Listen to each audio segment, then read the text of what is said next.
Lupus भन्ने एक किसिमको बातरोग हो। त्यो लुपस भन्ने बातरोगको चाहिँ केही मिथ्स र फ्याक्ट्स, केही भ्रम र वास्तविकता म एकचोटि भन्न गइरहेको छु छोटकरीमा।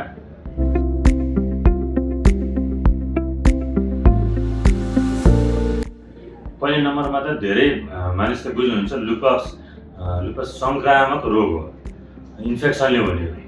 यो भ्रम हो। लुपस सङ्क्रमणले हुने रोग होइन, लुपस अटोइम्युन डिजिज हो। यसमा चाहिँ हाम्रो रोगसँग लड्ने प्रणाली हुन्छ, रोग प्रतिरोधात्मक शक्ति त्यसमा गडबड भएर शरीरको विभिन्न अङ्ग र कोशिकाहरूले एट्याक गर्ने रोग हो। यो सङ्क्रामक रोग होइन र यो अरूले सर्दैन।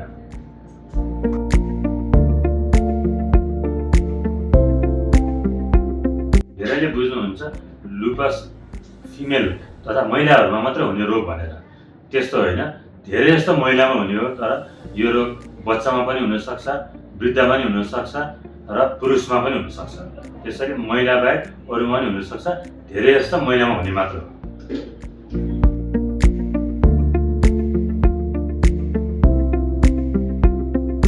धेरैले बुझ्नुहुन्छ अब लुपस भयो, अब मेरो बच्चा बस्दैन भनेर। अब धेरै मानिसमा यसको जनचेतना राम्रो छैन। लुपस भएपछि बच्चा बस्दैन भन्न मिल्दैन। लुपस भएपछि बच्चा नि बस्छ, बच्चा बसेको नि खेर जाँदैन। तर लुपसको रोग कन्ट्रोल भएपछि मात्रै प्रेग्नेन्सी प्लान गर्नुपर्छ र औषधि त्यही अनुसार मिलाउनुपर्छ। त्यसैले लुपस रोग पनि कन्ट्रोल छ र औषधि पनि राम्रोसँग मिलाएको छ। त्यही अनुसार प्रेग्नेन्सी प्लान गरेर राम्रोसँग गर्भधारण पनि हुन्छ र बारम्बार गर्भपतन पनि रोक्न सकिन्छ।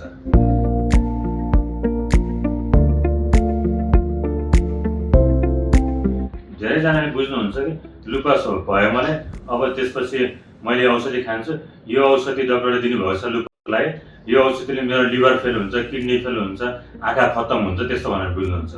हो, कुनै औषधिहरूको साइड इफेक्ट हुनसक्छ, तर साइड इफेक्ट हामी डक्टरले औषधि चलाएपछि समय समयमा बोलाएर हामीले त्यही अनुसार जाँच गरेर त्यही अनुसार बिरामी हेरेर साइड इफेक्ट भएको छ कि छैन भनेर हेर्छौँ।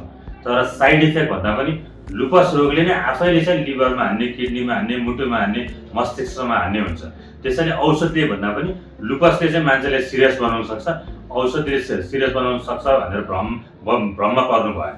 औषधिले भन्दा पनि लुपस रोगले चाहिँ जुनै पनि अङ्ग फेल गर्न सक्छ। औषधिले त गर्दैको ड्यामेज हामीले टाइम टाइममा फलोअपमा बोलाउँदाखेरि त्यही अनुसार हामीले यकिन गरेर त्यही अनुसार औषधि मिलाउने काम गरिहाल्छौँ। त्यसैले नियमित औषधि खाने र त्यही अनुसार सबै अङ्गहरूलाई बचाउने र औषधिको साइड इफेक्टको लागि पनि नियमित जाँच गरेर हामी मोनिटर गरिहाल्छौँ।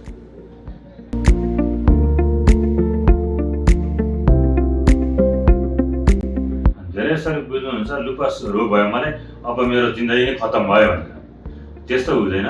लुपस भने पनि एक किसिमको जुन बातरोग हो, यो बातरोगले चाहिँ माइनर लक्षणदेखि मेजर जटिल समस्या समेत हुनसक्छ। तर यो रोगलाई समयमै निदान गरी राम्रोसँग उपचार गर्यो भने, राम्रोसँग नियमित फलोअपमा बसेर राम्रोसँग औषधि गर्यो भने रोग राम्रोसँग कन्ट्रोलमा बस्छ र अरू नर्मल मान्छे जस्तो राम्रोसँग जीवन बिताउन सकिन्छ।